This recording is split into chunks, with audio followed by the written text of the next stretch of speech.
ಬೆಂಗಳೂರಲ್ಲಿ ಮಹಿಳೆಯ ಬರ್ಬರ ಹತ್ಯೆ, ಕಸದ ರಾಶಿಯಲ್ಲಿ ಶವ ಕಂಡು ಸ್ಥಳೀಯರು ಶಾಕ್. ರಾಜ್ಯದ ರಾಜಧಾನಿ ಬೆಂಗಳೂರಿನಲ್ಲಿ ಮಹಿಳೆಯನ್ನ ಬರ್ಬರವಾಗಿ ಕೊಲೆ ಮಾಡಿದ್ದಾರೆ. ಕಸದ ರಾಶಿಯ ನಡುವೆ ಮಹಿಳೆಯ ಶವ ಪತ್ತೆಯಾಗಿದ್ದು, ಕೆಂಗೇರಿಯ ಮಹದೇಶ್ವರ ಬಡಾವಣೆಯಲ್ಲಿ ಈ ಘಟನೆ ನಡೆದಿದೆ.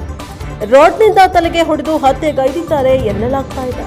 ಮೃತದೇಹ ಬಿದ್ದ ಜಾಗದಲ್ಲಿ ರಕ್ತದ ಕಲೆ ಇದ್ದು, ತೀವ್ರ ರಕ್ತಸ್ರಾವದಿಂದ ಒದ್ದಾಡಿ ಮಹಿಳೆ ಪ್ರಾಣಬಿಟ್ಟಿದ್ದಾರೆ ಎಂದು ವರದಿಯಾಗಿದೆ. ಮಾರಕಾಸ್ತ್ರಗಳಿಂದ ಹೊಡೆದು ಮಹಿಳೆಯನ್ನ ಕೊಲೆಗೈದ ಹಂತಕರು ಆಕೆಯನ್ನ ರಸ್ತೆ ಪಕ್ಕದಲ್ಲಿ ಬಿದ್ದಿದ್ದ ಕಸದ ರಾಶಿಗೆ ಬಿಸಾಡಿ ಹೋಗಿದ್ದಾರೆ ಎನ್ನಲಾಗ್ತಾ ಇದೆ.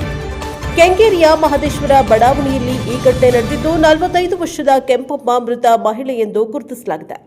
ಕೆಂಪಮ್ಮ ಕೊಲೆಯಾದ ಜಾಗದಲ್ಲಿ ಮಹಿಳೆಯ ಆಧಾರ್ ಕಾರ್ಡ್ ಸಿಕ್ಕಿದೆ ಎನ್ನಲಾಗ್ತಾ ಇದೆ. ರಸ್ತೆಯಲ್ಲಿ ಹೋಗ್ತಾ ಇದ್ದ ಸ್ಥಳೀಯರು ಈ ಬಗ್ಗೆ ಪೊಲೀಸರಿಗೆ ಮಾಹಿತಿ ನೀಡಿದ್ದಾರೆ. ನಿತ್ಯ ಅದೇ ರಸ್ತೆಯಲ್ಲಿ ಓಡಾಡ್ತಾ ಇದ್ದ ಜನರು ಮಹಿಳೆಯ ಶವವನ್ನ ಕಂಡು ಶಾಕ್ ಆಗಿದ್ದಾರೆ. 112ಗೆ ಕರೆ ಮಾಡಿ ಮಾಹಿತಿ ನೀಡಿದ ಪೊಲೀಸರು ಮಹಿಳೆಯ ಶವ ಬಿದ್ದಿರುವ ಬಗ್ಗೆ ತಿಳಿಸಿದ್ದು, ತಕ್ಷಣ ಕೆಂಗೇರಿ ಪೊಲೀಸರು ಘಟನಾ ಸ್ಥಳಕ್ಕೆ ಭೇಟಿಯನ್ನ ನೀಡಿ ಪರಿಶೀಲನೆಯನ್ನ ನಡೆಸಿದ್ದಾರೆ. ಅಷ್ಟೇ ಅಲ್ಲದೆ ಘಟನಾ ಸ್ಥಳದಲ್ಲಿ ಎಫ್ಎಸ್ಎಲ್ ತಂಡ ಕೂಡ ಪರಿಶೀಲನೆಯನ್ನ ನಡೆಸಿದೆ.